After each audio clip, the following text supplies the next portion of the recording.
And keep in mind that you should make the right decisions so that you may achieve victories, so that you may experience that dose of heroism that we all deserve to live. And that is what this myth is about.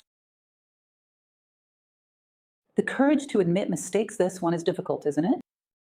We only admit our mistakes when there is within us a loyalty to principles that is greater than our loyalty to our own image.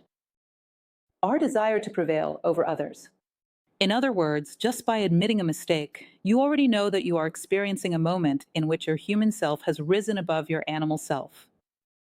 Because you need to have an understanding of what the right action is in order to recognize that yours was not the right one. You must have an attitude of preferring what is right, true, and good, rather than clinging to what you did that was uncertain or mistaken. Therefore, this is already a decision of the human self over the animal self, when you say, "I was wrong." Knowing how to admit mistakes, the courage to forgive and to ask for forgiveness, allowing life to flow. This is one of the things we'll discuss further ahead. Settle your accounts with life. Do not keep dragging unresolved issues from the past. Have the courage to forgive and to ask for forgiveness. Untie the knots on the emotional level so that life can flow amidst these endings.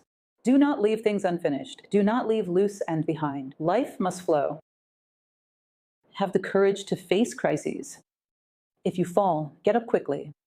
You already know that life will have crises. Crises are moments for you to double your attention and move forward slowly with prudence, trying not to fall. But if it happens that you do fall, get up immediately, in such a way that even the ground is left wondering if you really fell.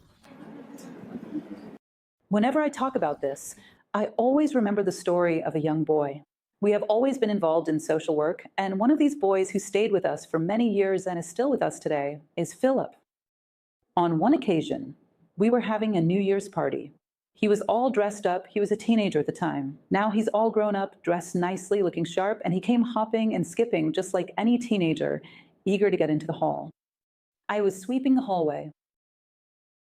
Suddenly, it was raining, the floor was a bit wet, and all I saw was, boom, he fell. The way he came jumping, he slid. Boom, he fell. When I leaned my head over to see what had happened, he was no longer on the floor. Honestly, the floor itself must have been confused at that moment. Did he fall or not? Did he? It was instant, and there he was, fixing himself up, straightening his little suit. No one would have guessed that anything at all had happened right there. So I adopted this as a method for dealing with my own crises. The Philip method. You fall, boom. Get up immediately and keep moving forward.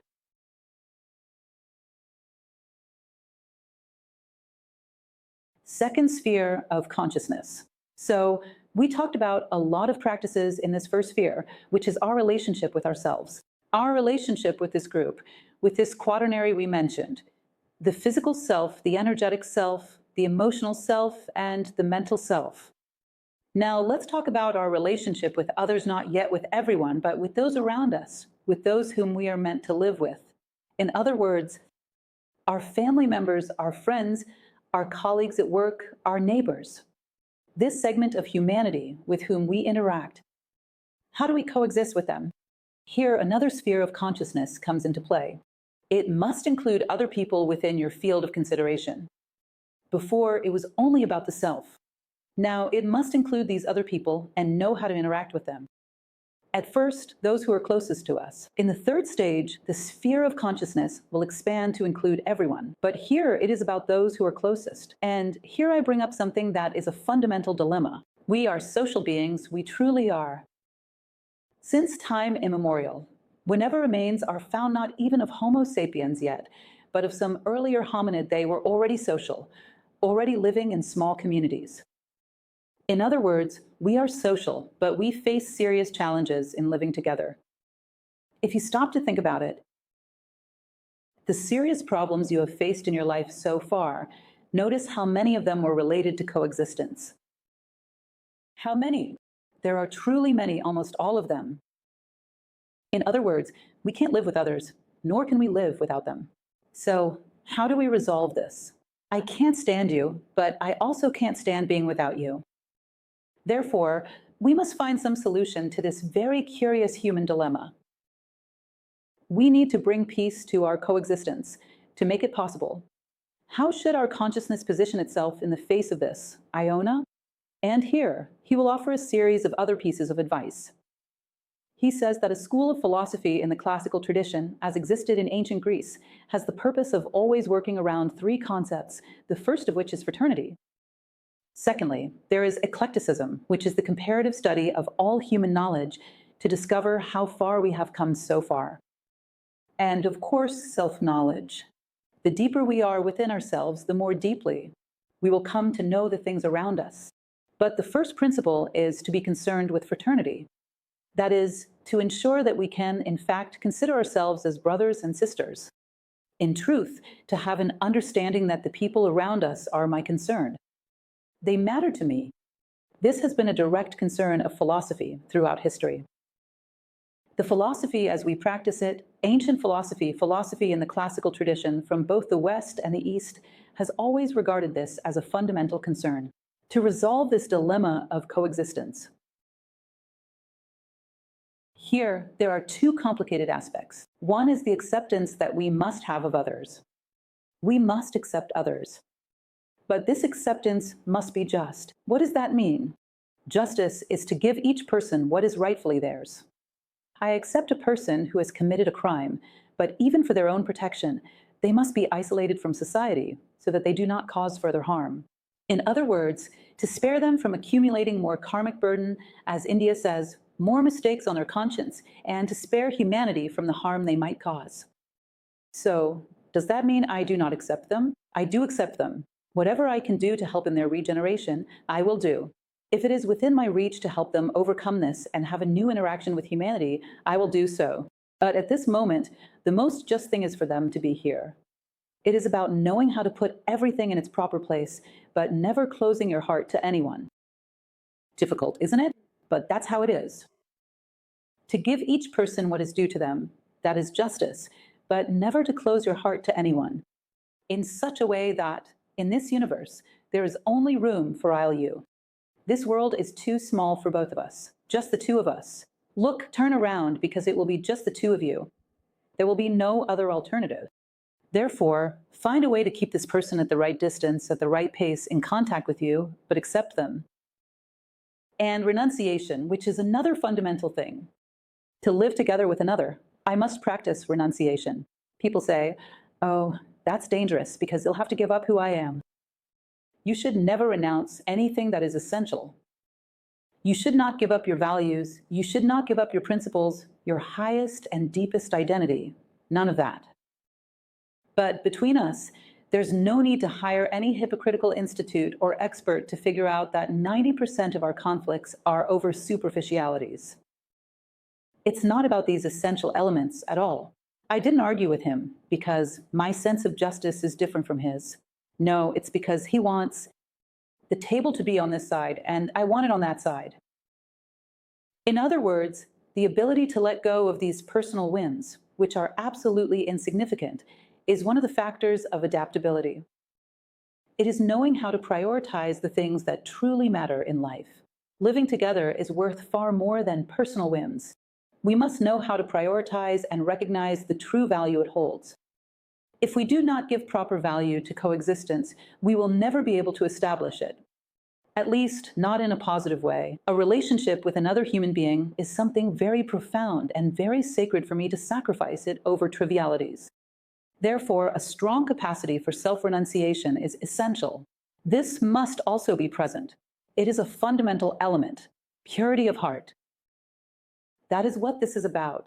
I even brought an image for you so we can better understand this idea. This is Plato's allegory of the cave. I won't tell the whole story, as it is somewhat lengthy, but Plato says something very interesting. Everyone who leaves ignorance, who leaves the cave, when they go outside, they see things illuminated by the light of the sun. And the sunlight would represent the idea of the good. What does this mean? When I illuminate people with the light of the sun, in other words, with the idea of the good, it means that I'm looking at them and asking myself what I can do. What can I do that contributes to their well-being without seeking any benefit for myself? How can I interact with them in such a way that I help guide them toward their destiny, toward their ideal, without wanting anything in return. You realize that when I look at people in this way, when I see things from this perspective, people feel trust and open their hearts. And by opening their hearts, we can establish a deep relationship. Life is like this. Everything that is approached with this altruism, with this desire to bring about good, Iona, that person, that thing opens up, and you can come into contact with the heart of that being, and then establish a profound relationship. In other words, this is what I mean here when I talk about having purity of heart. I'm not sure if you are understanding this in a practical way. You adore your child and want them to stay close to you. But there is an incredible opportunity that will help them mature, grow, become more capable of facing life with strength, and be able to pursue their dreams. But this ideal opportunity at this moment is in Japan. No, you're not going. You'll be far away from me. You're not going. Are you thinking about them or about yourself? What would be expected from someone with a pure heart who truly wants the best for the other? Go ahead, my child. Will it be pleasant? No, it won't. But with purity of heart, I want what's best for you. Therefore, I'll encourage you toward what is good for you without wanting to hold anything back for myself. If we possess this purity of heart, it would be almost impossible for us to have conflicts in our relationships, because the other person feels that you are not manipulating them. The other person senses that you are truly seeing them, considering what is best for them, and seeking to guide them in that direction. This applies to everything in life, you see, everyone, everything, not just human beings, the way we treat nature as a whole, even the way we treat objects. For example, I will place this vase somewhere safe so that no one bumps into it and it doesn't break. What do I want for it? Its well-being. They'll look at the things around me, seeking the good of everything. Soon, this becomes a guiding principle for my actions. I am always interacting with the world, wishing for the well-being of all things. This is the language of the soul at the highest level. So, purity of heart is essential for this connection with others. Selfless decisions, which we have already discussed earlier on, decisions that take others into consideration. This applies both to oneself and now to our regard for others. Sharing what uplifts. That's nice, isn't it? That's interesting. I read a book that had a passage which elevated my consciousness. I found it sublime. When I'll talk with my friends, do I speak about this? No, I talk about the outcome of the game. What will my friends think of me if I bring up something like that? They'll think I'm trying to lecture them. That will look bad, it's awkward. So what do I talk about? You miss an opportunity to elevate someone else's consciousness. I don't know if they will like it, but you did your best. You did what was your responsibility. Never at a family gathering, they'll talk about something I found sublime. No, I won't say it. People will judge me. They'll think I'm giving a moral lesson, that I'm trying to act like I know more than they do. Never anywhere do I initiate a dialogue that elevates consciousness. Who are you going to talk about this with? Why don't you share the best, yet find it so easy to share the worst? Criticism is so easy, isn't it? Did you see what so and so did? Unbelievable, right? I expected that from her. That's easy to share. But those moments when you elevate your consciousness, when you stand your awareness on tiptoe, those moments when your soul speaks, sharing those things. Finding a way through which you can share these moments, because our duty is to pass through people's lives and leave them more uplifted than they were before we crossed their path.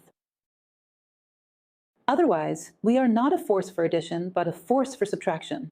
We are subtracting from life, not adding to it. And the great dream of humanity is to be a force for addition, to leave the world better than we found it, to leave the people we have lived with better than they were before they met us. How'll do that? By sharing my best, by creating ways, creating spaces so that I can share my best. But there's no atmosphere for that. When I meet my friends at the bar, that's good. So arrange a reading session together with your friends. And suddenly, during a reading, you create an atmosphere where it's possible to talk about these things. A shared reading. Create space so that you can share what is best within you. Because we are here to benefit others. In other words, to look at things through what lens? through the idea of goodness. That's it. I found this passage he includes in the book very interesting. He says that when a human being is a fire, that is luminous, upright, they give others warmth and light. Warmth is the symbol of affection, human warmth, affection, and light is a symbol of wisdom. Whenever we are upright, whenever there is some light within us, we are beings of fire. We give others warmth and light. In other words, people pass by us and they are no longer the same. No one passes by a person of fire and remains the same. And we are here to help each other grow, because that is what we came to do on this planet. To grow as human beings, to truly earn our human condition, to firmly establish our consciousness within our human soul. Therefore, when we are beings of fire, we give one another what we truly need. We make a difference in people's lives. Have you ever heard that? I always like to mention this in my talks because I find it wonderful, truly wonderful, when someone comes up to you and says, "Thanks to you, I was able to achieve something." Look, my friend, I wouldn't have gotten through that if it weren't for you. Isn't that amazing? But it's actually much more common to hear, "Despite you, I managed to achieve something." Thank you. It's much more common. In other words, may we hear more of those thanks to you moments. That is, we are making a difference in the lives of others. Being just is also a fundamental element in living together. To judge a person, not simply when it is our place to judge, not just for what they did, but for the level of awareness they had, for their capacity to understand how serious what they were doing actually was. This must be taken into consideration. Many people do things that sometimes offend us deeply. But was this person truly aware of how offensive it was? Is this person mature enough to understand that? Does this person have the capacity for reflection to grasp that? Or is this person so impulsive, so superficial, that they were simply unable to understand the harm they were causing? You cannot judge different situations by a single standard. Each human being has a different level of consciousness, and the broader one's level of consciousness, the greater the responsibility for their actions. That's how it is, isn't it? When we judge crimes, if the person acted with intent, that is, if they planned the crime, it is considered much more serious than if it was committed out of negligence due to some mistake or distraction. Both are punishable, but the one who acted with intent is considered much worse. In other words, we must consider the level of consciousness people are at, so as not to assign an excessive weight to what they're doing, because many times they have no awareness of the consequences of their actions.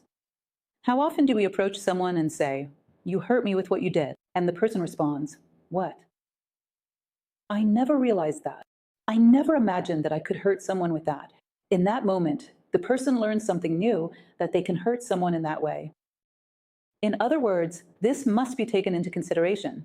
This is especially true when we live alongside others.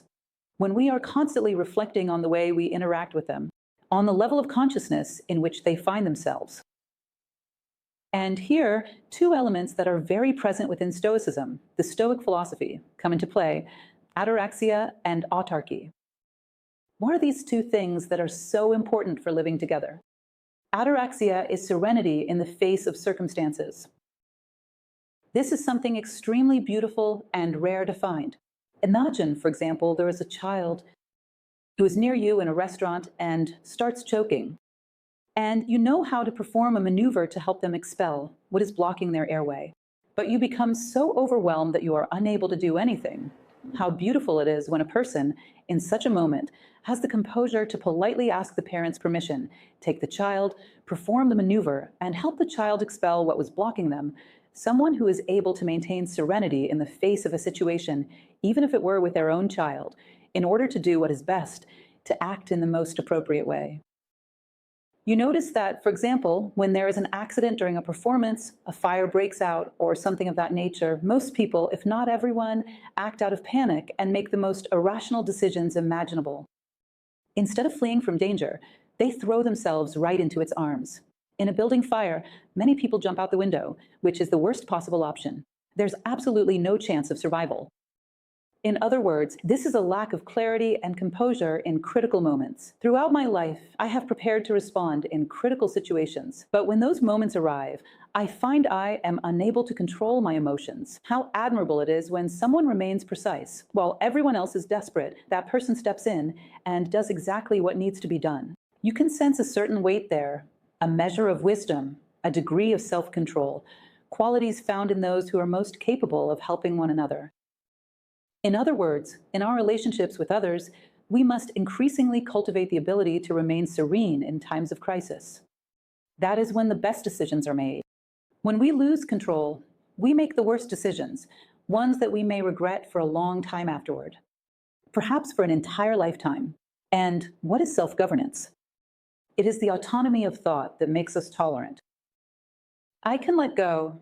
I can be willing to sacrifice certain things, certain whims of mine in order to live harmoniously with you, but my values, my identity, what I believe about life, these are mine. I'll give them up.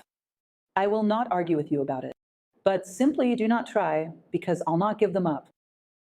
And it is precisely because I do not give up what I most deeply believe in, what guides my life, that I respect that you also do not give up what you most accept, what most guides your own life. In other words, this loyalty to oneself generates tolerance outwardly. When you are not very loyal to yourself, you assume that others will not be either. And then you end up trying to force them to abandon what is most sacred to them. You become inconvenient, you become aggressive. If I know the weight that an idea, a decision, a sense of purpose carries, if I know how sacred this is to me, I will respect what is sacred to each person. And I will have a generous margin of tolerance. If we do not have this, we'll experience its absence in the world around us. This is fundamental. The autonomy of thought, thinking for oneself. You might think that this hinders coexistence. In reality, it helps and guides us. To educate, there is a passage from Marcus Aurelius, the emperor and Stoic philosopher, where he says there are two things you can do with a human being: educate them or endure them. There is no third alternative. In other words, our interactions, even if we are not teachers, carry a very strong educational aspect that we can put into practice. Through our example, not by giving moral lessons to others, but through our example, our kindness and our behavior, we pass on many things. Even if we are not teachers, even if we are not in a classroom setting. So education is that which draws out, that is, it brings forth the best in the human being and helps them to master their lower self. Isn't this the great question of life? To bring to the surface our latent potentials for justice, kindness, beauty, fraternity, and truth. To bring out what is best within us, and to strive effectively for the higher self. The higher self against the lower self.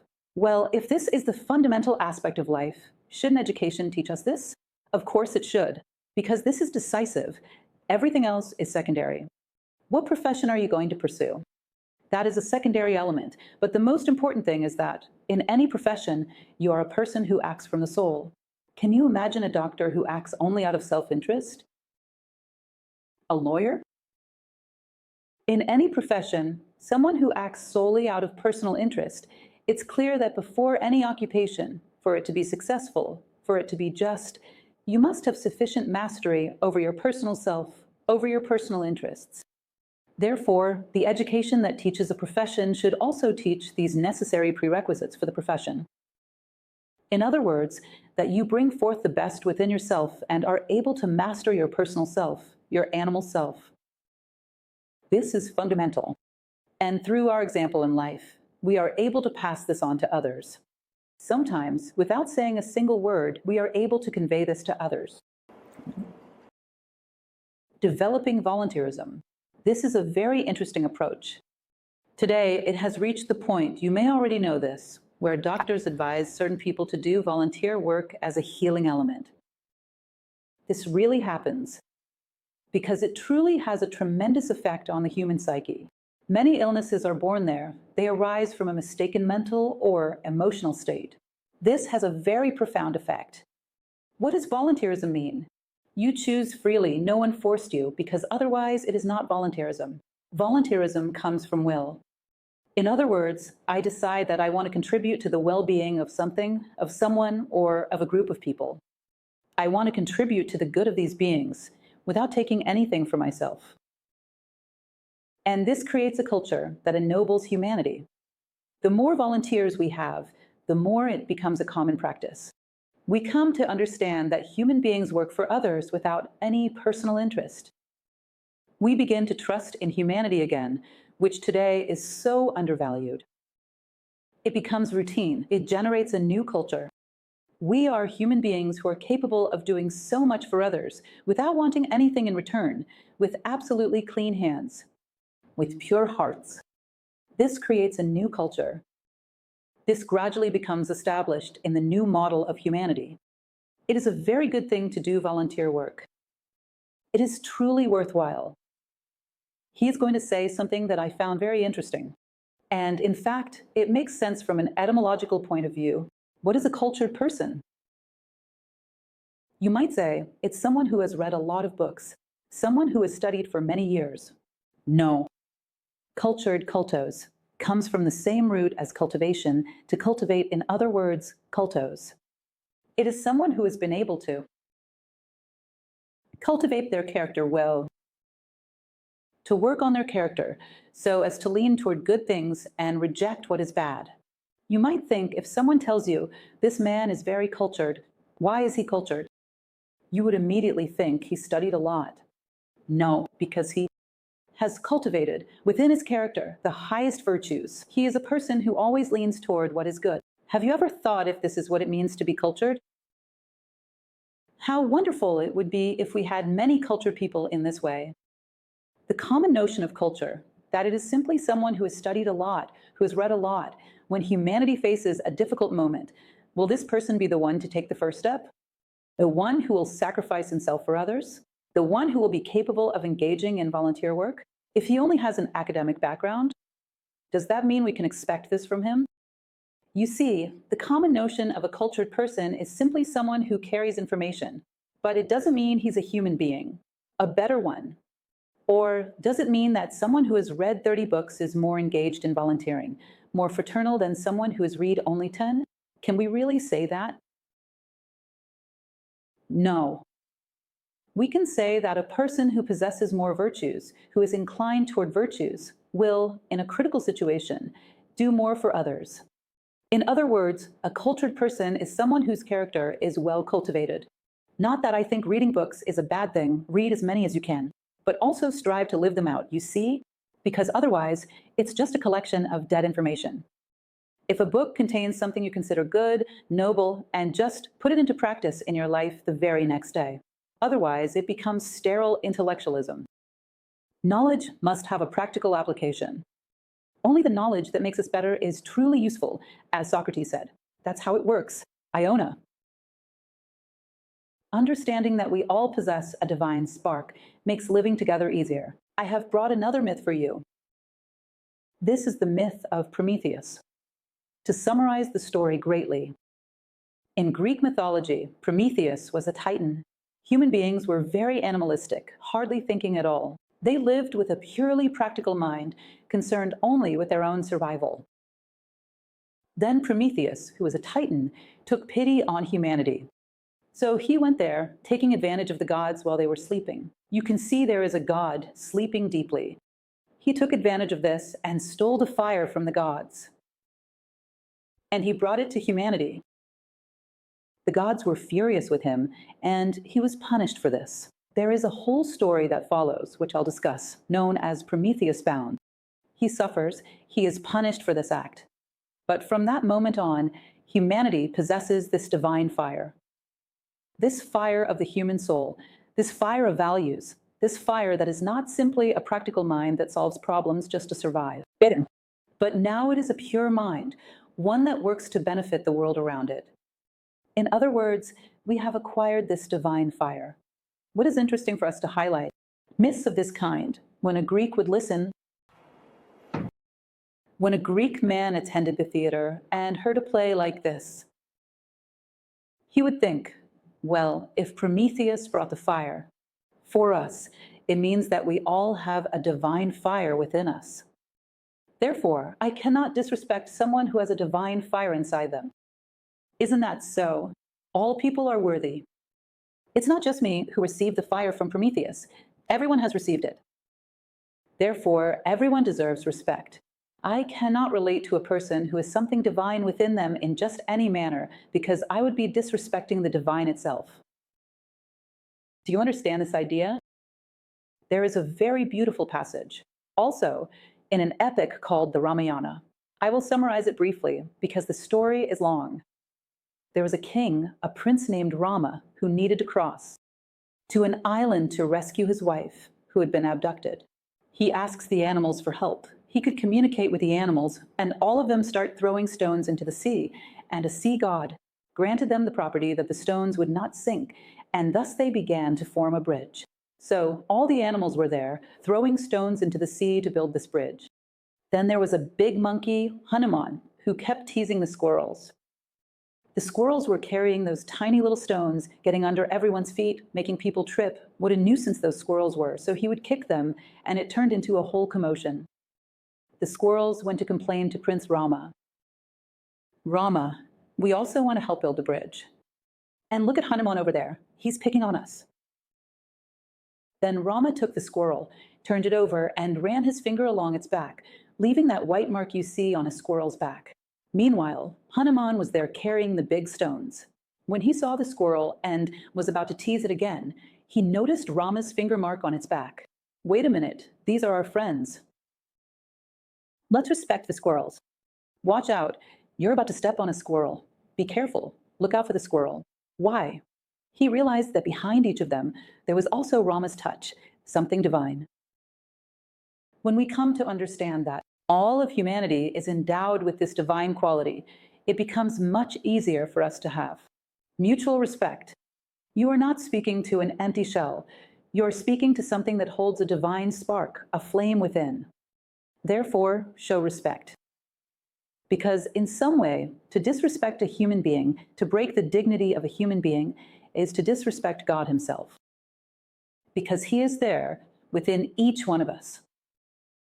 This kind of awareness has always been very effective in fostering harmonious coexistence. What else? The conflict between generations is another complex aspect of living together. How do I coexist if I am 60 years old with someone who is 40, with someone who is 20, with that young teenager who is just arriving, thinking they know everything? How do I live harmoniously with all of this? How do we harmonize these generational conflicts? He also shares a myth, which is the myth of the phoenix. The phoenix is born. When it emerges from the egg, it is born, and it begins to soar to great heights. But after some time, it becomes worn out. It lands, and its nest catches fire. It is completely consumed by the flames. And from the ashes, it is reborn once again. In other words, there is something about the new, the one who has just left the nest and is taking flight. There is also the renewed one, who has been reborn from the ashes of his own life. The young man is that new being taking flight for the first time. The more mature man is a renewed man, one who has learned to rebuild himself from the ashes of all the challenges he has faced. And it is very important that we learn to value both of these things. The bold isle of the young person who is just beginning, and the confident isle of the one who has been born and reborn from the ashes many times. All are part of the same mill. All are part of humanity's shared need to rise. In other words, we must recognize that at our core, we are all doing the same thing. We are elevating our all to draw closer to our soul, closer to our human essence. Those who are soaring now and those who have been reborn from many ashes, many times, are at their core doing the same thing, lifting up their ill to draw closer to the best within themselves. It is about accepting reality without seeking to place blame for everything. This is difficult. There are no culprits. There is a law of necessity that brings this circumstance into my life because I need to experience it. If I need to experience it, in some way, it would happen in my life. If not today, then it would be tomorrow. If not in this place, then somewhere else. But I would still have to go through it. It is like a boy who wants to run away from school because that school is teaching him how to do division. And he doesn't know how to do division, and he doesn't want to learn it. So every time they start to get to the division part, he tells his father, "Dad, change me to another school."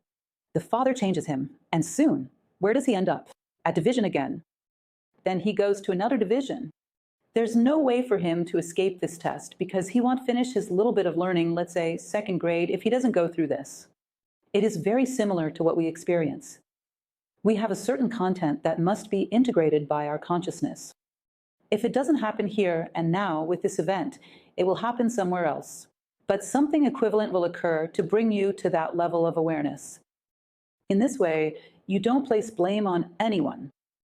You accept that everything that happens is called forth by your need to grow. We are all responsible for life. Blame. It does not exist. Each person is playing their role in the best way they can. And if, in fulfilling their role, they create a challenge for you, they are probably not even aware of it. They were called by life to be there at that moment, to provide that challenge. You would have needed to go through that experience one way or another. How much easier it would be if we stopped placing blame, even on ourselves. There is no one to blame.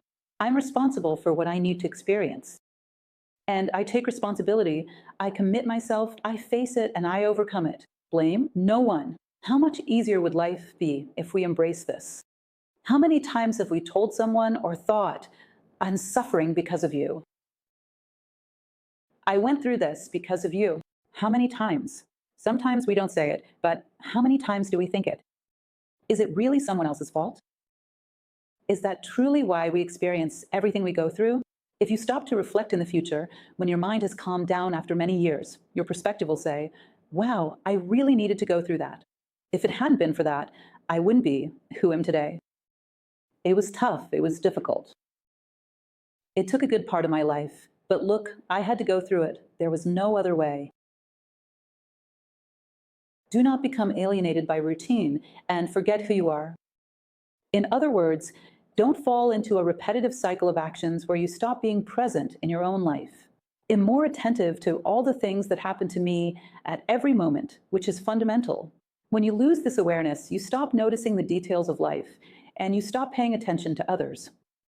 That is, all of your values, you no longer do things in pursuit of excellence. Why is that? They repeat themselves so much that everything becomes monotonous. So I start doing things carelessly, without intention. Routine swallows up my identity. It consumes my values. What I once sought to do with such care and refinement, I now begin to do in any way without dedication. We must understand that if an event keeps repeating itself in our lives, it is because we have not yet gone through it in a satisfactory way. It's like a child who keeps repeating the same grade over and over again. It's because he hasn't truly learned what he was supposed to learn there. That's why he repeats it. If he had learned everything that grade had to teach, he would have been promoted to the next one. He would move from fourth to fifth, from fifth to sixth. He would have already overcome it. If we find ourselves repeatedly experiencing something, it is because there is a lesson there that we have not yet learned. We must remain attentive. And we should recognize that when we move forward and go somewhere, we'll take steps that are very similar to those of others. In other words, through repetitive events, we can also elevate our consciousness and walk our path in life. We need to pay attention to what each experience can teach us. And if something keeps repeating itself too often, it is because we have not yet discovered all that it has to teach us. And now, the third sphere. By now, everyone is already tired. I thought this third sphere would never arrive. But it has arrived. It was small, but it arrived. The third sphere is now the sphere of world consciousness. In other words, it is the whole, it is unity. It is all of humanity and how I relate to it. You probably never stopped to consider that you needed to relate to humanity. Of course you do. Humanity is an organism. You are a cell. A single cell can destroy an organism when it does not work for the good of the whole. Can it not? Isn't that how a tumor begins? That's exactly how it starts, with a cell behaving abnormally, one that does not respect the well-being of the whole.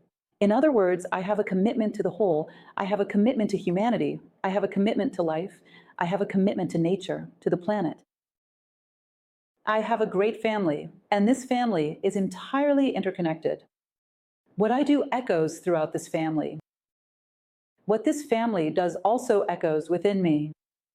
When we begin to experience all kinds of climate disasters, we know it is a response to something that was emitted in an incorrect way. I don't know exactly what we did wrong, but we must have done something. Perhaps we deforested too much. Perhaps some other action caused the earth to start behaving in a way that soon it will no longer retain the waters. The waters rise, they take over everything. I don't really know what it was that we did. But we did something strange for the earth to interact with us, at times in such a negative way. We did this as humanity. So we must take responsibility, recognizing that we are part of an interactive family where everyone is responsible for everyone else. And this calls for a much greater expansion of consciousness. When a human being begins to seriously consider in all their actions that they should benefit humanity, they start to reflect differently on what they ought to do. Then they begin to live a historical existence where they truly want their actions to make a difference, where they genuinely wish to be a positive contributor. We are all accomplices in the task of sustainable human evolution. If it is evolution, it builds up, not the opposite. Why are we here? To grow, to become more human. Our growth must be sustainable. What I'm doing? I'm seeking to become more virtuous. By becoming virtuous, I'm destroying the earth? No, that is not right. If I become more virtuous, I respect the earth even more. So, if I'm destroying the earth, it is not because I'm pursuing virtues. I'm seeking something else. Our human growth is sustainable. We can grow as human beings and more interact positively with the life around us. If we do what we came here to do, we will not be destroying anything. This is sustainable human growth.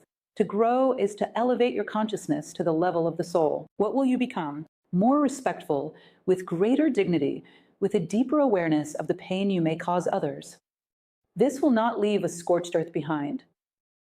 If we are leaving a scorched earth behind, as we truly are, it is because we are not seeking our own evolution. We are seeking something else, whatever it may be. Something that is not making us happy, nor is it bringing happiness to those around us. So, this is a fundamental element that we must have in this third sphere of consciousness. I add to nature. What I do to give back to her a little of all that she gives me, I live at her expense, in every way. My food, the air I breathe, the fire that gives me light. I live from her, I live from the earth. What am I doing to give back to the earth even a little of all that she has given me? Or is this a negative balance, where I only receive and believe I own nothing in return? A person begins to have this kind of reflection when they move into the third sphere. They begin to feel the genuine need to contribute, to truly add something. Our potential is often misdirected. Imagine when you watch a film about a great city. I don't know, New York, Sao Paulo, at noon, that frantic rush. Everyone going one way or another, everyone extremely busy. In other words, we are doing 1,000 things, we've already done 1,000 things, we're chasing after 1,000 things, and yet there is more and more poverty and hunger. This is a sign that we are not doing the right things. There is so much movement, so much rushing around, and yet the most desired effect, which was to free humanity from pain, hunger, need, and misery, is not happening. In fact, it even seems to be increasing. So what exactly are we doing after all? It is clear that when we are active in the right way, the ills of humanity decrease. If we are running around like mad and the ills of humanity are increasing, let's pay attention to what we are doing. Within our sphere of action, there is not even a moment dedicated to benefiting humanity, to easing humanity's pain, to improving an attitude of mind that in some way might be selfish, might harm someone. None of my energy is devoted to this. This means that I'm still in the circle of consciousness. I have not yet entered the third one. Once I saw on a TV program, one of those shows, I don't remember which, there was a person whose finger was cut open from end to end.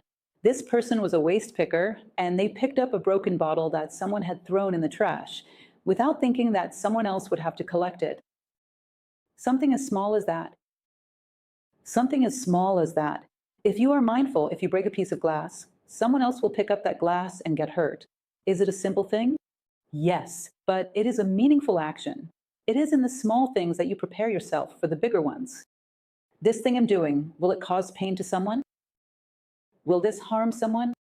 Such an attitude, such a decision, could it cause loss? Someone could be affected by this, so I will choose not to do it. Begin to weave this kind of consideration into everything we do. Someone I don't even know, who is not my relative, not my friend, may be on the other side of the world, but I'll still care about them. This is my responsibility. I am part of this family. In truth, we are a family. We are an organism, humanity itself. And an organism needs all its cells working together for its well-being. This is the level of awareness we must reach. This third sphere of consciousness. When all of humanity attains it, our problems will be solved. Therefore, this is an achievement we must pursue. We must enter the current of life as boats, not as driftwood. There is a phrase by Professor Jorge Angel Livraga Rizzi, the founder of New Acropolis, in which he says that the difference between a log of wood and a boat made from that same wood is that the latter has oars, and it can navigate against the current. In other words, we are in the current of life, the way life presents itself today, selfish, with each person thinking only of themselves, destroying everything, acting as predators. But we are not logs being dragged by this current. We can have principles, values, and willpower. In other words, we can have an oar and we can navigate against the current. This is possible for human beings. We are endowed with values that allow us to do this. We possess potentials that enable us to do this. It is time for us to start navigating in the right direction and not in the direction in which we are being dragged. If you let it, the world will drag you to the paradise of the selfish. Everything ends up there, the great landfill, which is the paradise of the selfish. If you allow it, the world will drag you along. But there comes a time when we should no longer walk through life being dragged. We should take the helm of our own lives. We should begin to row in the direction that we consider noble, just, and good. And this is also characteristic of the third cycle, the third sphere. The meaning of life. This, too, is a very important realization. The meaning of life always flows from the inside out and from above downward. The meaning of life does not come from my animal needs. The meaning of life comes from those deeper values, from those bonds of affection that have been formed in my heart, from those higher elements of my soul. That is where the meaning of life comes from, radiating outward. It does not come from the material needs of the world that we internalize. That is mistaken. You are being dragged along. You are not making choices. You are being chosen. The meaning of life must be chosen for you, by you, from within, from above. From my soul, I'll decide what I want to do with my life. I want to be a force for good. I want to leave this world a better human being than when I arrived. Only then are you deciding from the inside out, from the top down. It is always this way. Life is like a heart. The heart has systole and diastole. It contracts and it expands. It contracts and it expands. We should be like that as well. We should also imitate a heart. Contract and go within yourself. Reflect deeply. Consult your soul. See what is best within you. And then expand, go out into the world and take action. Do not go out into the world without an inner life. Otherwise, you will do anything. You will become a predator. You will be selfish. You will be cruel. Do not go out into the world without first having entered within yourself. Go out into the world after diving deeply within yourself, consulting your soul, consulting your true identity. And go out into the world to bring that with you. In doing so, you are fulfilling your purpose of uniting heaven and earth, uniting the human soul with the material world, establishing this bridge. In other words, do not forget not to go out into the world with empty hands, with an empty heart. I want to grow so that I can serve life better.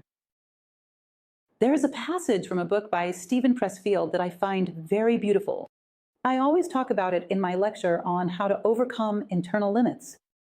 There is a moment when he says the following: when we feel a bit confused, not knowing the meaning of our lives, what we are doing here. He says, stop and think. I came here to push humanity forward, even if just by a millimeter, on its long journey back to God. I think that is truly wonderful, everyone. When you are lost, not really sure who you are or who I'm doing here, I came here to push humanity forward. A millimeter of progress on its long journey back to God. Isn't that wonderful? Automatically, you find your place in the world. This is a choice made by our soul. I came here to serve. I want to make a difference. This is something very characteristic of the third circle of consciousness, the third sphere. And then he concludes by talking about these elements for integrating the future. As I mentioned to you, the first thing is to integrate the past. I always say this when I give lectures on New Year's. The year has ended. Are you at peace with the year that just passed? It means that everything difficult you experienced, you went there and learned what you needed to learn from it. And did you let it go? Because when something causes you pain and you learn nothing from it, you realize that you suffered a loss. There was only loss, no gain. But when you go back and learn from it, reflect on it, and draw a lesson, then you experienced both loss and gain. That's when you can settle the account and leave it behind. The accounts that have been settled, we acknowledge and move on from them. You need to move from one year to the next at peace with life. Otherwise, your life becomes filled with past events, each one hanging there with a little tag attached. I refuse to learn from this. These are traumas. These are knots that prevent us from flowing. They are burdens we end up dragging along. In other words, settling accounts with the past means integrating everything that has happened. It means life gave me certain things, and I learned certain lessons from them. Considering what I learned, the price I paid was fair. It wasn't even expensive. It was well worth it. So I settle my accounts and leave the past where it belongs, instead of dragging it along with me. That is what it means to have a well-integrated past. The second thing is objectivity. This is a fundamental element. This is a difficult question, my friends. Sometimes I see someone start to describe themselves, and honestly, this is just between us. Let's keep it between ourselves and everyone on Instagram. The person starts talking about their qualities, and if you've known them for a while, you look at them and wonder, who are they talking about really? It's amazing how we create fantasies about ourselves. Basic, realistic self-knowledge is essential for us to move forward. You have to know where you are. If you get lost and call me asking, how do I get to the school? What I'll ask you, where are you? So that I can help you get here. If you don't know where you are, there's no way to move forward. And once again, I use that biblical phrase, by your works, I will know you. Do not consult fantasies when you seek to understand who you are. Look back and see, what were the environments like after you passed through them? Was it scorched earth, everything destroyed, everything turned upside down, people hurt, people wounded? Wait the minute. Things are looking a bit grim. That wasn't a swan passing through, that was a troglodyte, a mastodon. Isn't that so? Look at the footprints you are leaving in the world. Observe how the world is left after your passage. This is a good way to practice self-knowledge. Look at your traces and see how the environments are after you pass through them. This is essential if we are to act in relation to the world as a whole. We need to know where we stand. At what point are we? What is our true identity? Knowing how to use symbols, she talks about this, and it is very interesting as well. Because in this way, you begin to read. You read life with greater depth, and therefore, you can be more effective in helping it. If you take, for example, a person who comes and says a few things to you, you can sense in their eyes that what they truly wanted to say was not that. It is something deeper that is hurting them. Something is hurting them, something more painful, but they are not able to articulate it in words or do not have the courage to do so. And through that person's facial expression, through their gaze, you can feel it. You hear what they are not saying. Do you realize that this is a symbolic reading? Knowing how to read the symbols that people give us, which are often cries for help. To know how to read, in the events of my life, what life is trying to tell me. To read through these symbols of life, what is life proposing to me, and why? To whom would I propose this? A heavy task, who would I assign that to? To someone who is very inert, very lazy. If life is presenting me with a heavy task, could it be telling me something? Could it be pointing to a need? My own need? In other words, to know how to read symbolically, life gives you much greater depth, because most of the profound things are not spoken. They remain in the background so that you may intuit them, so that you may feel them more than simply hear them. The more we truly want to engage our hearts, the more intuitive and profound we become in order to read beyond appearances. To count on the cycles, as I've already mentioned to you, the cycles will come, they will turn our lives upside down, and that is part of it, because life goes right side up, then upside down, and then back up again. That is how life unfolds. To be prepared for this, so that it does not catch you off guard. To deserve what you have now, which is one of the things that most often causes us to lose. What we have is not to deserve it, not giving it the value it truly deserves. Do you give everything you have its due value? Do you make yourself worthy of everything you possess? If you do not, you are a strong candidate to lose it. Just like anyone who, if you are at a job and do not live up to that job, you will lose it.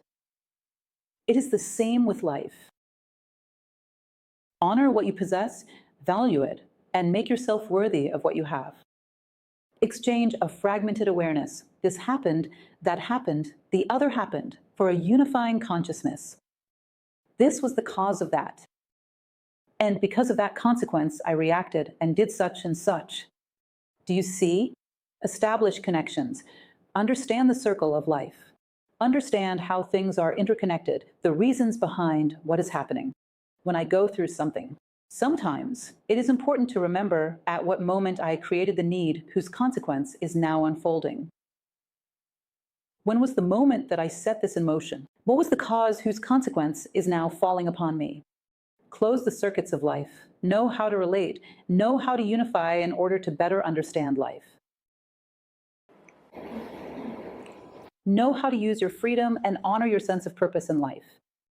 Tune individual life with the great universal life. In other words, know how to use your freedom with responsibility and know how to honor a truly human sense of purpose. In other words, when I honor something, I respect it and I try to be faithful to it. I am faithful to my human soul. Therefore, I will honor it in all of my actions. And I align my individual life with the great universal life. In other words, I work together with nature, and the strength of nature becomes mine as well. That is why virtuous people are strong, because they align themselves with nature. And then the strength of the whole flows into the part. When that part is in harmony with the whole, the strength of my entire body flows into my hand, because my hand is in harmony with my body. So it can do things that it would not be able to do, could not do outside the body. On its own, it would not have the ability to paint a picture, to write a book. When it works for the body empowers it, and it accomplishes great things.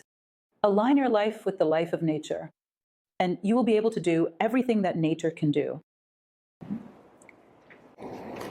Ultimately, the concrete, practical, personal mind built this world we live in, just as it is, with all the elements it contains.